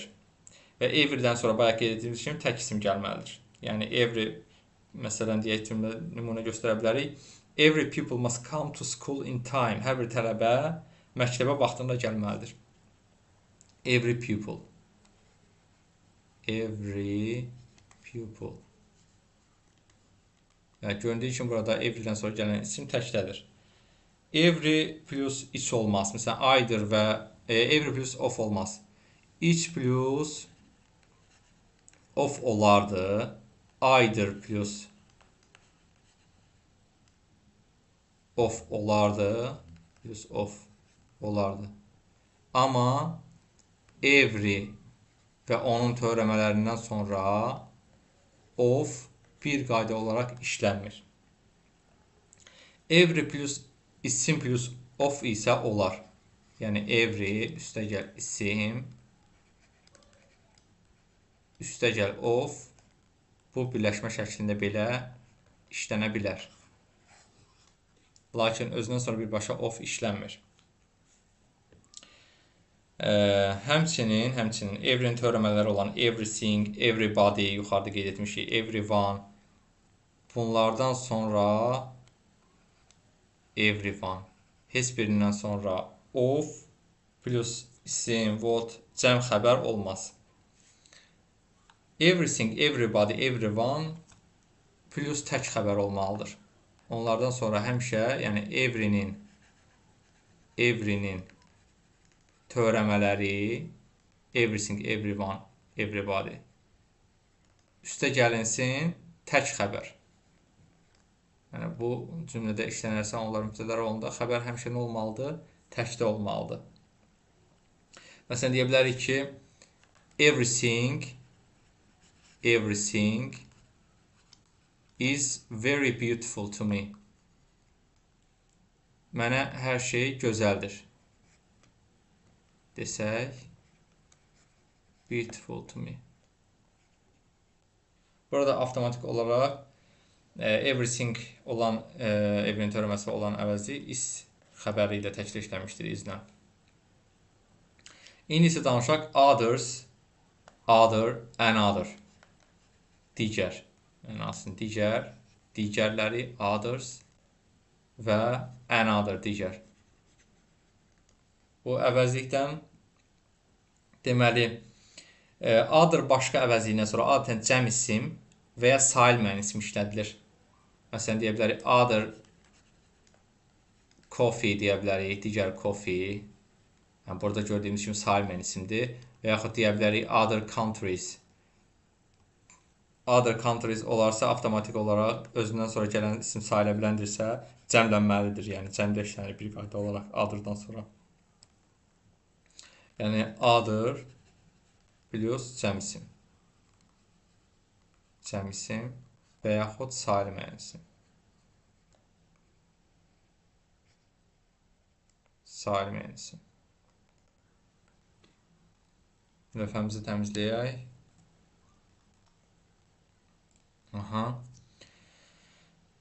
Bu əvəzliyin, other əvəzliyinin adlıq və yiyəlik hal forması mövcuddur. Necə ki, each other və another da var idi.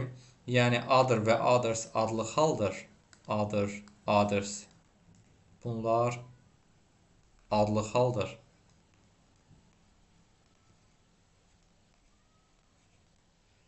Var apostrof s-lə işlənən versiyası.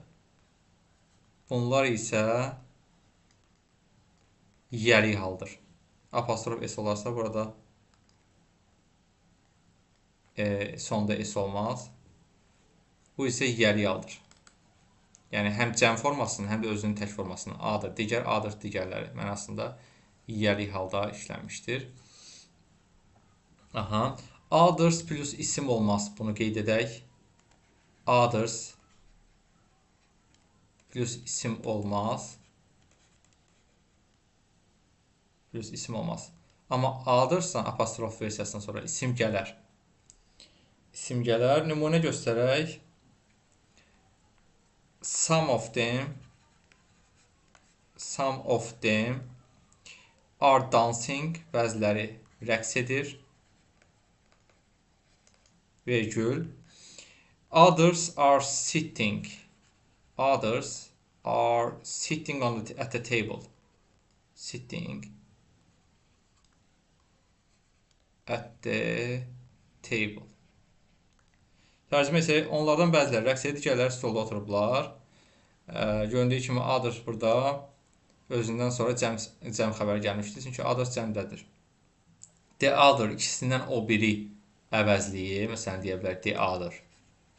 İkisindən o biri, ikisindən biri kimi tərcümə olunur. Məsələn, deyək, ikisindən o biri.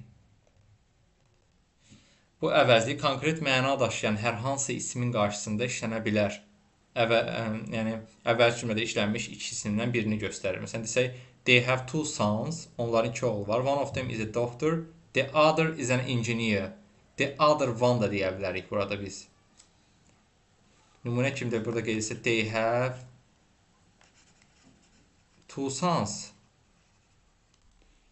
One of them is a doctor. One of them is a doctor. The other is an engineer. Is an engineer. Mühəndisdir. Digəri isə mühəndisdir. Göründüyü kimi burada the other cümlədə verilmiş iki şəxsin digərini əvəz etmək üçün işlənmişdir. Həm də deyə bilərik ki, biz bir nüansı qeyd etmək lazımdır. Some, any, many, ondan sonra vote, no. Bunlardan sonra some, any, many, vote və no'dan sonra plus other, some other, any other, many other, vote other, no other olar. Və bunlardan sonra isim. Belə bir birləşmə var yəni. Bunlardan o əvəzlərdən sonra other plus isim gələ bilir. Məsələn, deyə bilərik some other things. Bir neçə digər şeylər. Things, bungs və s.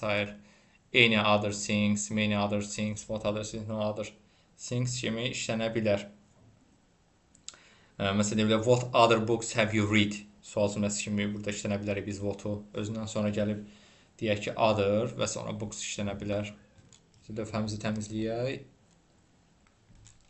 Digər bir nüansı qeyd etmək olar. Some,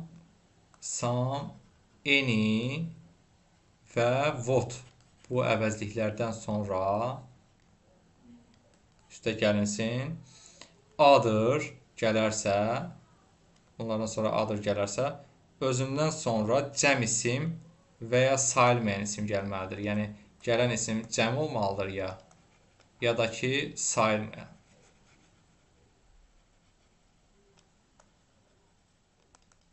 Sayılmayan isim işlənməlidir ya da.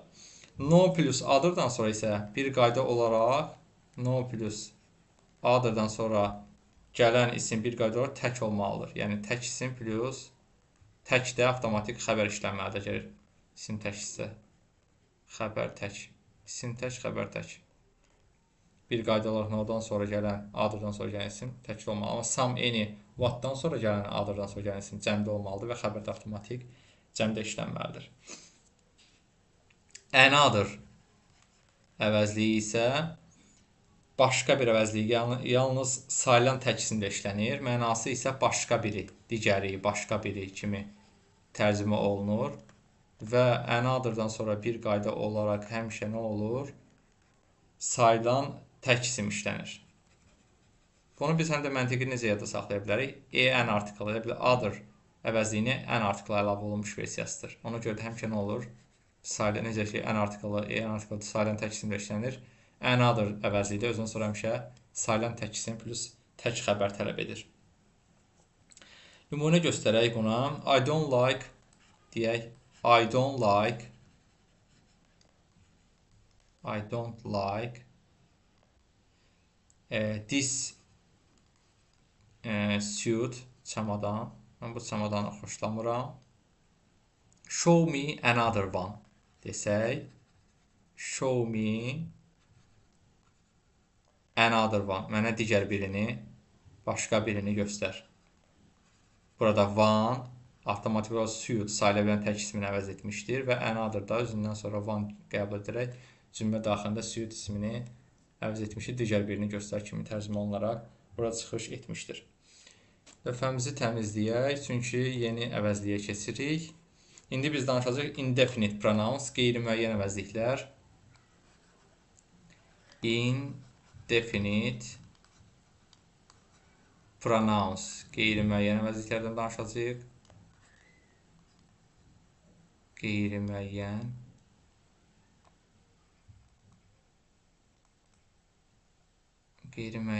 əvəzliklər. Bunlardan danışacağıq. Qeyri-müəyyən əvəzliklər hansılardır? Some, bir neçə, biraz, gördüyümüz kimi miqdarı qeyri-müəyyən şəkildə bildirir. Yəni müəyyən deyil, ona görə bunlar belə çağırırıq biz. Bir neçə, biraz, some. Ondan sonra any, o da bir neçə, hər hansı kimi mənalara tərcümə olunur. Bir neçə, hər hansı kimi tərcümə olunur. Sonra deyə bilərik something. Something burada nə isə kimi tərcümə olunur. Sonra deyə bilərik somebody, someone, kimsə. Somebody, someone. Bunlar da hər ikisi kimsə kimi tərcümə olunurlar. Anybody, anyone da deyə bilərik. Onlar da eyni mənada tərcümə olunurlar. Anybody, anyone. Any'nin törəmələridir bunlar. Mənası kimsə kimi tərcümə olunur. Anything deyə bilərik. Anything, nə isə. Anything.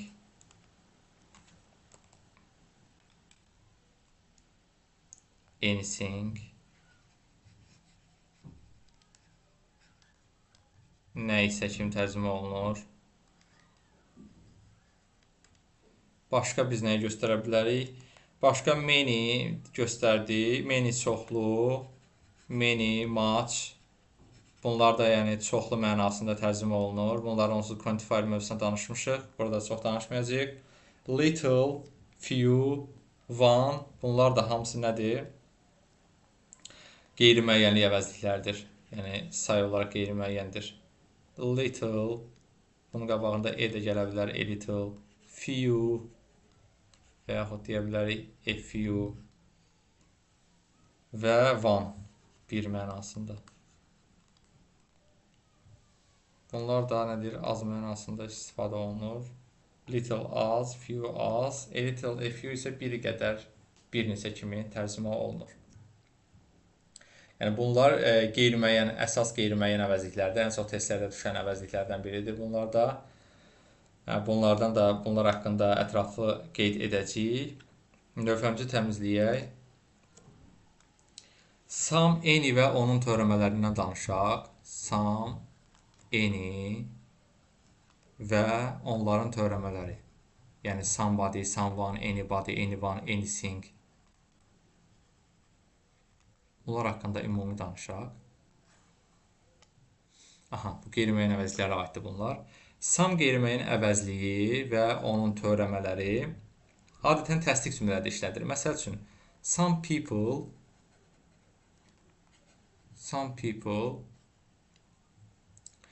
are fond of sport. Belə deyək, are fond of sport. Belə bir cümlə işlədək. Və burada gördüyümüz kimi some özündən sonra people cəmsini tələb etmişdir, xəbər cəmlədir və təsdiq cümləsində işlənmişdir. Some'dan sonra deməli bir qayda olaraq həm cəm isim, gələ bilir. Yuxarıdakı nümunədə kimi. Cəm isim plus cəm xəbər. Samdan sonra həm də sayıla bilməyən isim,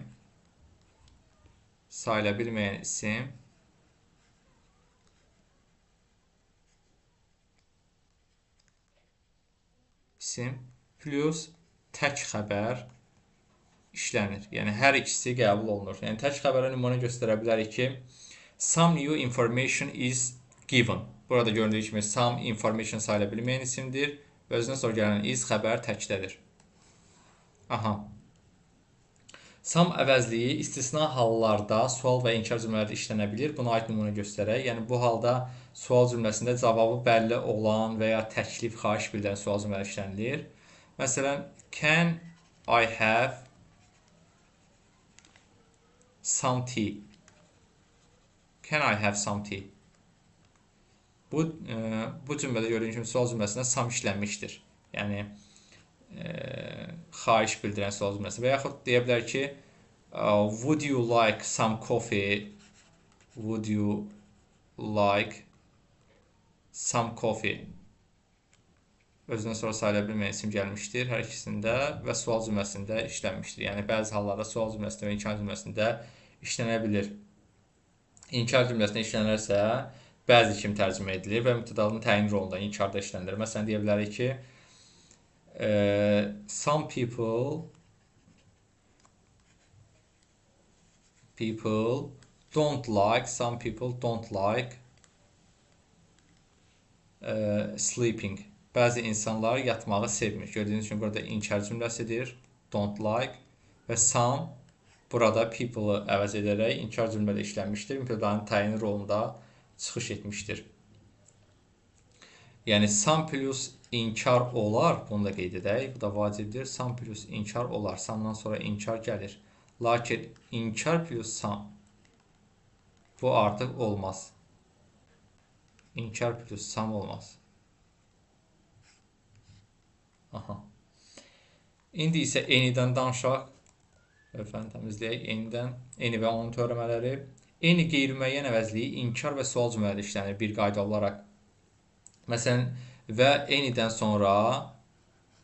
sonra cəm isim samda olduğu kimidir. Cəm isim plus cəm xəbər samda olduğu kimi.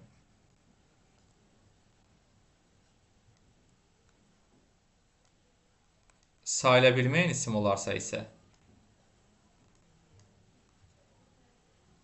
sayıla bilməyən isim olanda özündən sonra bir qayda olaraq tək xəbər gəlməlidir. Aha. Nümunə göstərmək olar. Məsələn, there is not any tea in the cup deyə bilərik. There is not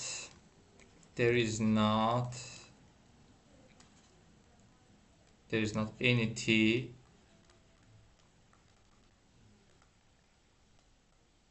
in the cup. Fincanda heç çay yox idi. Göründüyü kimi burada inkar cümlədə enidən sonra gələn isim T sayıla bilməyən isimdir və avtomatik olaraq xəbər də nədir? Is təkdə işlənmişdir. Desəydi ki, there were not any people in the yard. Burada people cəmdə olduğu üçün enidən sonra gələn isim avtomatik there were not olardı. Yəni, were cəmdə işlənərdi. Bəzi hallarda eni təsdiq cümlələri də işlənə bilir. Əgər eni istənilən kimi tərcümə edilərsə, məsələn, deyək ki, you may come at any time desək, burada göründüyü kimi eni sən istənilən vaxt gələ bilərsən, istənilən mənasında təsdiq cümlədə işlənə bilir. Yəni, bəzi hallarda. If olarsa, bu zaman yenə işlənə bilir. Yəni, iki halda işlənə bilər eni təsdiq cümlədə. Bir, istənilən mənasında, bir də if olarsa, ifli cümlələrdə. Məsələn, if you have any question, any information, if you have any question, you may ask, you can ask. Əgər sualınız varsa soruşa bilərsiniz. Burada bir gördüyünüz kimi any, burada istənilən mənasında ifli cümlələrdə və yuxarıdakı tipli cümlələrdə işlənə bilər. Something Yəni samın törəmələri və n-in törəmələrindən sonra sam və n-inin törəmələrindən sonra söhbət törəmələrdən gedir. Törəmələrdən sonra plus of olmaz.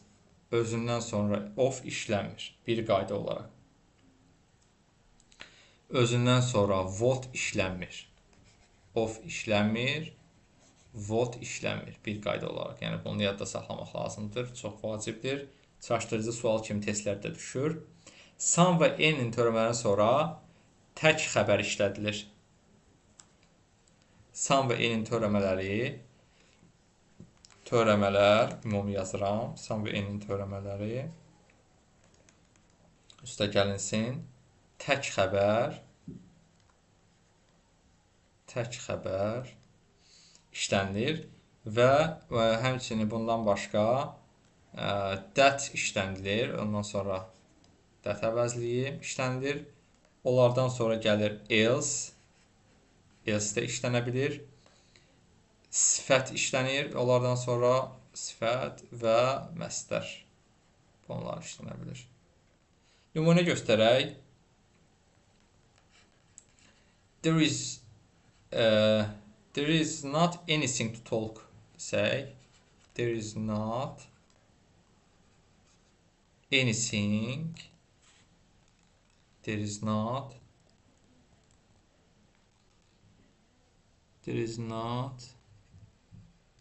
anything to talk about. Gördüyümüz kimi burada there is not inkarlıq ədatı gəlmişdir. Yəni inkarlıq var cümlədə və anything törəməsi, n-in törəməsi anything işlənmişdir və ondan sonra to sözünü gəlmişdir. To talk about məsdər gəlmişdir. To talk, yəni məsdər işlənmişdir. N həm də harda işlənə bilər? Hardly və without inkarlıq bildirir bildiyimiz kimi. Hardly və without inkarlıq bildirən sözlərdir və bunlardan sonra n işlənir. N və onun törəmələri işlədilə bilər. Without n plus isim də ola bilər. Məsələn, deyə bilər ki, without any help. Məsələn, deyə bilər, without any help. Burada without üstə gələni plus help işləmişdir. There were hardly any people in the yard deyə bilərik. There were hardly any people in the yard. N gördüyümüz kimi hardly'dan əvvəl işlənir həmin cümlədə. Çünki inkarlıq bildirir hardly və without. Ona görə n ilə işlənir. Aha. Biz başqa danışa bilərik. Biz burada sam və n-in əvəzliklərindən danışa bilərik. Sam və n əvəzləri bəzən isimsiz də işlədilə bilir. Bu zaman əvvəlki cümlə verilərsə iki cümlə. Ona əvvəlki cümlədə məlumat verilir və sam n əvəzləri həmin cümlədə tamamlıq rolunda çıxış edərək onu təyin edirlər. Yəni onu əvəz edirlər, belə deyək. Nümunə göstərək buna biz. Please give me please give her some money. Xahiş edirəm, ona biraz pul ver. She hasn't got, burada vergil qoyaq, cümlə sonlanmayıb. She hasn't got any. She has not got any. Yəni onun heç yoxudur. Burada any avtomatik olaraq money-ni əvəz edir. Yəni burada any money düşmüşdür. Money ismi burada düşür. Çünki əvvəl cümlədə artıq o məlumat verilir. Verildiyi üçün burada money ismi düşür və qısaca she has got any kimi ifadə olunur. Bəli, yəni bu səhv deyil, düzgündür. Van əvəzliyindən danışaq. Van əvəzliyi təkrarın qarşısını almaq üçün ismi əvəz edir. Ya məsələn isim düşməlidir və yaxud da ki, təkrarın qarşısını almaq üçün işlədilir. İsmi əvəz edir və onun morfoloji xüsusiyyətlərinə malik olur. Belə ki, yəni onun cəm forması, yəli-yal forması var və o artikılla işlədilir. Sifətlə təyin edilə bilir. Sayıla bilməyən isimləri əvəz edə bilmir. Sayıla bilməyən, mütləq sayıla bilən ismi əvəz etməlidir. Məsələn, deyə bilərik, I don't like a black tie.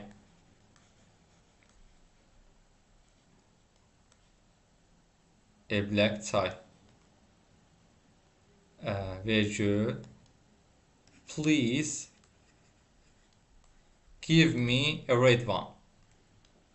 Please give me a red one. Gördüyümüz kimi burada one həmin black tie, yəni həmin tie ismini əvəz etmişdir. Yəni avtomatik olaraq onu yerinə işlənmişdir. Yəni black give me a red tie yox, a red one işlənmişdir, onu əvəz etmişdir. One sayılan tək ismi əvəz edir. Məsələn, this chair, this one, another city, another one kimi. Once isə birləri mənasında cəm ismi əvəz edir. Məsələn, these flowers deyə bilərik. These flowers. Bu olacaq avtomatik nə əvəz etdikdə? These ones kimi onu əvəz edir. Once yiyəlik halda da işlənir. Əvvəldə qeyd etdiyimiz kimi. Yiyəlik halda işlənərsə, məsələn, belə bir ifadə var. To do once best. Onu qeyd edək. Əlindən gələni etmək kimi tərcümə olunur. Ən çox işlənən ifadələrdəndir. One burada yiyəlik halda işlənir. One əvəzliyi this, that, which, another, the other əvəzləri işlənə bilir. Məsələn, deyə bilərik ki, another one ən çox işlənənlərdən biridir. Another one demək olar. That one, which one. Yəni onlarla işlənə bilir. One əvəzliyi. Məlum ismi əvəz edərsə Z müəyyən article ilə işlənə bilər. Məsələn, deyə bilər ki, I don't like. Məsələn, I don't like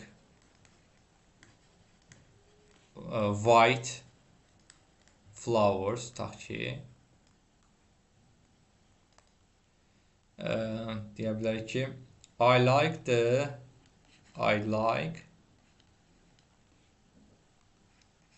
red ones. Gördüyünüz kimi burada Z article işlənmişdir. Çünki əvvəl cümlədə flower ismi verilib, artıq müəyyəndir söhbətin nədən getdiyi. Bəli, indi isə sonuncu əvəzliklər növləri qaldı bizdən. Negative pronouns, inkar əvəzliyi. O da test suallarında çox qarşılaşılan suallardandır. Negative pronouns.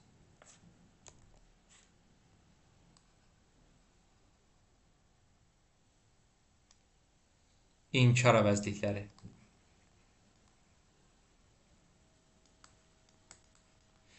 İnkar əvəzlikləri əsasən bunlardır. No, heç bir, known, heç kim, heç nə qədər kimi tərcümə olunur. Ondan sonra no one, heç kim, bu da heç kəs, nothing, heç nə, nobody, heç kim, neither da deyə bilərik, yəni heç biri. Either'ın inkar formasıdır bu, neither. İndi isə gəlin bunlardan danışaq. No, inkar əvəzliyi ilə başlayaq. No deməli, inkar əvəzliyi heç bir deməkdir, bayaq qeyd etdiyimiz kimi və bu əvəzlik cümlədə təyin funksiyasına işlənir və istənilən tipdə olan ismin qarşısına gələ bilər. Yəni, sayıla bilən və yaxud sayıla bilməyən fərqi yoxdur.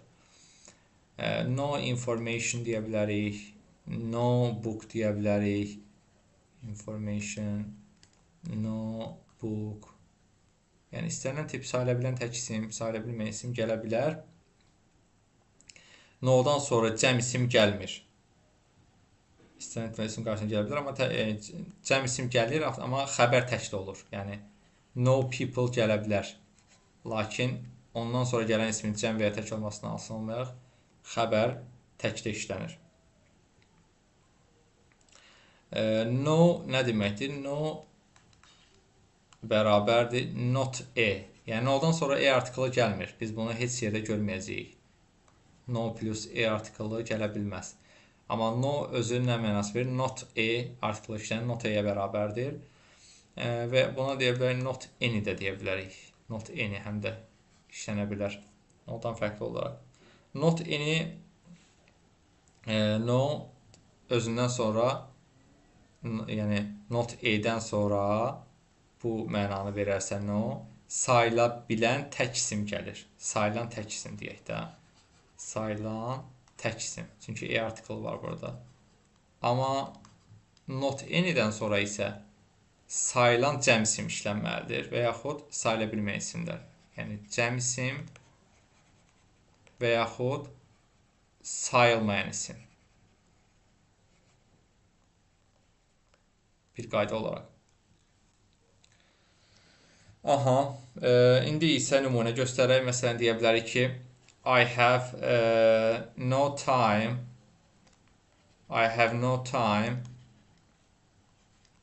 to listen to music. Mahnıya qulaq asmağa vaxtım yoxdur mənim. Gördüyümüz kimi burada no-dan sonra gəlmişdir. Sayılan tək isim işlənmişdir cümlədə. Bunu həm də biz deyə bilərik ki, eyni cümləni I don't have any time to listen to music. Gördüyümüz kimi burada anytime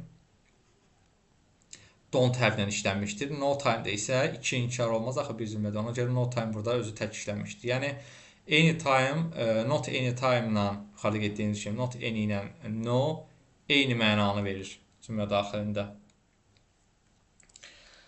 Aha, notdan sonra E, N, Z artikellər gələ bilər. Another işlənə bilər. E, N, Z gələ bilər. Another işlənə bilər. Any işlənə bilər. Notdan sonra another, any işlənə bilər. Plus isim olur bundan sonra. Plus isim. Lakin no-dan sonra bir qayda olaraq E artiklı, N artiklı və Z artikl gəlməz. Ona görə də another-la N olmaz. Avtomatik olaraq bunlar da işlənmir no-dan sonra. Onu yadda saxlamalıyıq. Bu çox vacib qaydadır. Yəni no-dan sonra heç vaxt EN artiklı gəlməz. No-dan sonra other gələ bilər. No plus other. Other işlənir və bundan sonra tək isim işlənir. No plus other plus tək isim. Ondan sonra həm də gələ bilər no more plus cəm və ya sayıla bilməyən isim. Yəni həm cəm isim gələ bilər, həm də sayıla bilməyən isim gələ bilər. Həm cəm isim, həm də sayıla bilməyən isim gələ bilər. Hər ikisi işlənir. No-na baxaq. No-nun inkar əvəzliyi. No-dan sonra of işlənməz. Bunu da qeyd edək. No plus of gəlməz. Bir qayda olaraq. No-dan sonra isə, inkar əvəzliyindən sonra isə isim işlədilmir. No-dan sonra plus isim olmaz. No plus isim olmaz. No-nun inkar əvəzliyindən sonra isim işlədilmir. Birbaşa of gəlməlidir no-dan sonra və özündən sonra ondan sonra isim işlənə bilər. Yəni ofsuz no-dan sonra of gələ bilməz. İsim gələ bilməz. Bizim qaydamız belə olmalı. No-dan sonra birbaşa isim gəlməz. Ofla birləşmə. Of olarsa isim işlənə bilər. No plus of plus cəm isim gəlməlidir və hər zaman tək xəbər olmalıdır no-dan. Tək xəbər. Xəbər təkdə işlənməlidir. No-dan sonra gələn oflu və ofdan sonra gələn isim cəm, cəmdən sonra tək xəbər işlənməlidir. Bunu bir qayda olaraq yadımızda saxlamalıyıq. Yəni çünki bu qayda testlərdə də görəcəyik biz bunu. İndi isə neither əvəzliyinə baxaq. Neither inkar əvəzliyi ikisindən heç biri kimi tərcümə edilir və özündən sonra isim təkdə işlədilir.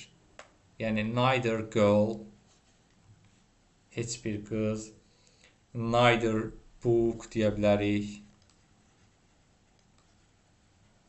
Book. Neither plus cəm isim olmaz. Necə ki, either-da idi. Yəni, bu neither, either əvəzliyinin inkar formasıdır. Neither plus cəm isim olmaz. Həmsə ya tək isim olmalıdır, ya da ki, nə olmalıdır? Sayıla bilməyən isim. Neither of either kimi of-la işlənir. Neither plus of plus cəmsim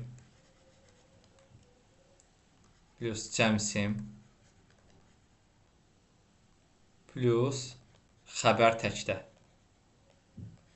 Yəni, bunda oflu birləşmə ilə işlənərsə, gələn isim cəm olmalıdır, əgər sayıla biləndirsə cəm isim. Xəbər isə həmişə təkdə olmalıdır. Aha. Fəmzi silək. Aha. İndi isə törəmələrə baxaq. Nobody, nobody, nobody, no one, no one, nothing, nothing. Bu inkar əvəzlikləri cümlədə mübtəda olarsa, xəbər həmişə təkdə olur. Yəni, bunlarla həmişə xəbər tək olmalıdır. Tək xəbərlə işlənir bunlar, yəni. Bunu bir qayda olaraq yadda saxlamaq lazımdır. Nobody, məsələn, nümunə göstərək. Nobody helped him. Heç kim ona kömək etmədi. Gördüyünüz kimi burada biz xəbər təkdə olduğunu görmürük. Bir dəqiqə. Belə nümunə göstərək. Nobody helps him. Belə göstərsək, görək ki, nobody'dən sonra gələn xəbər, yəni mübtəda rolunda çıxış edərsə nobody, özündən sonra gələn xəbər təkdə işlənir. Bir qayda olaraq. Deyə bilərik, there is nothing in my hand. Məsələn, there is nothing in my hand.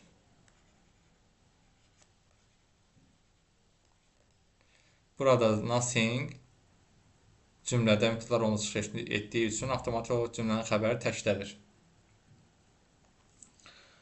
Aha. Həm də bu törəmələrdən sonra, yəni inkar əvəzliklərindən sonra nobody, nothing, no one. Bunların hər üçündən sonra else, başqa əvəzliyi işlənir. Else. Lakin else-dən sonra isim gəlməz. İndi bu haqda daha ətraflı danışaq. Nümunə göstərək. Əvvəl məsələn deyə bilərik ki, I know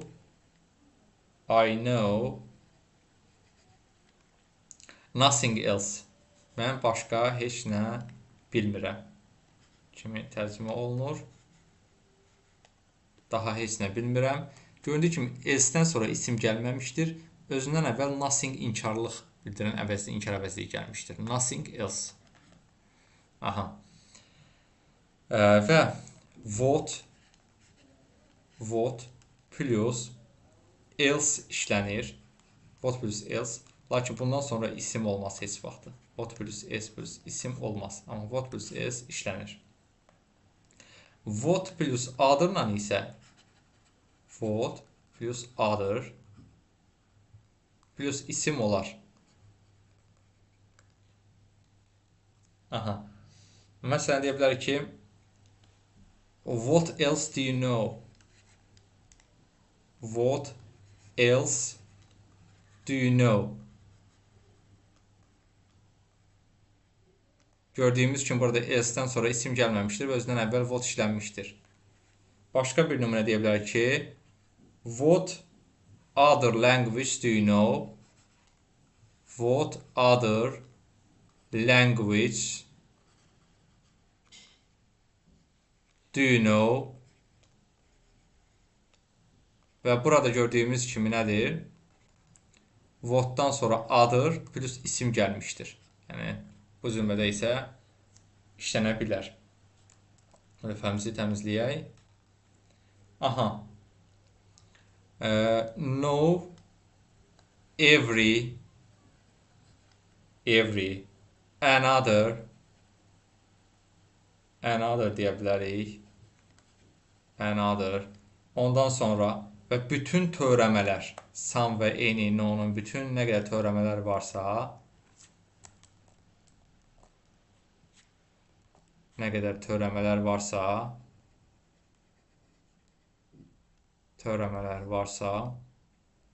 özündən sonra heç vaxt bunlardan sonra of işlənməz. Bir qayda olaraq bunlardan sonra of gəlməz.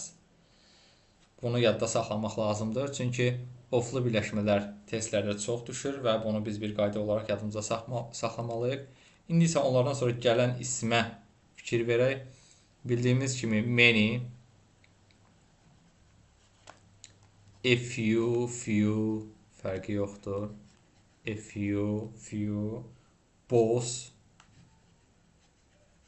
və several. Bu qeyri-müəyyənlik əvəzliklərindən sonra heç vaxtı sayılmayan isim gəlməz. Yalnız və yalnız sayılan cəm isim gəlməlidir. Özündən sonra həmişə sayılan, özündən sonra həmişə cəm isim qəbul edir. Yəni bunlardan sonra bir qayda olaraq həmişə sayılan cəm isim gəlməlidir. Another, an və an-dan sonra isə sayıla bilən tək isim gəlməlidir. Another, an. Bunlardan sonra üstəgəl sayılan tək isim gəlməlidir. Yəni bunlardan sonra bir qayda olaraq tək isim işlənir. Belə qeyd edək ki, tək isim işlənməlidir. Bəli, digər bir nümunə göstərə bilər ki, nümunə kimi, məsələn, many information və yaxud several information işlənə bilməz. Niyə? Çünki bunlardan sonra bir qayda olaraq sayılan cəm isim gəlməlidir. Many information olmaz. Ondan sonra, amma much information olar. Muchdan sonra sayıla bilməyən isim gəlir çünki. Ona görə də bundan sonra much information işlənə bilər. Bugünlük dərsimiz bu qədər. Dərslərimiz haqqında ətraflı məlumat almaq üçün 051 766 8691 nömrəsi ilə əlaqə saxlaya bilərsiniz. Hazırlığımız buraxılış, blok, MİQ, sertifikasiya və magistr istiqamətindədir. Videonu bəyəndinizsə, videonu bəyənib kanala abunə olmağı unutmayın. Gələn dərslərimizdə görüşənədək.